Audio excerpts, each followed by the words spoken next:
मग खरंच मांजर आडवी जाणं अशुभ असतं का हो, की हा फक्त एक गैरसमज आहे? आज आपण या समजुतीमागचं धार्मिक, शास्त्रीय आणि मानसशास्त्रीय खरं कारण म्हणजे सत्य काय आहे हे जाणून घेणार आहोत. भारतीय लोकपरंपरेनुसार मांजर आडवी गेली तर थोडं थांबावं, पाणी प्यावं आणि थोडा वेळ थांबून मग पुढे जावं असं आपल्या पूर्वजांनी सांगितलेलं आहे. आता ह्यामागचं शास्त्रीय कारण काय किंवा ह्यामागचं नेमकं कारण काय? तर मांजर हा निशाचर प्राणी आहे. प्राचीन काळी म्हणजे साधारण 100 वर्षापूर्वी आपल्याकडे प्रवास पायी किंवा बैलगाडीतून करत असत. अंधारात अचानक एखादं मांजर समोर आल्यास अपघात होण्याची शक्यता असे. म्हणून त्या काळच्या लोकांनी सुरक्षिततेसाठी अशी घटना घडली तर थोडा वेळ थांबा ही पद्धत सुरू केली.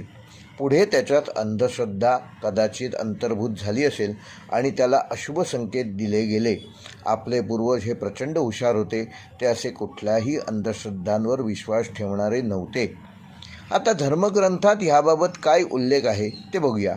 तर आपले वेद, आपली पुराणं आणि आपले धर्मग्रंथ याबाबत कुठेही असा स्पष्टपणे उल्लेख नाही की मांजर आडवी गेली तर अशुभ मानावं, असा कुठल्याही धर्मग्रंथामध्ये उल्लेख नाही. म्हणजे ह्याला कुठलाही धार्मिक धर्मशास्त्रीय आधार नाही.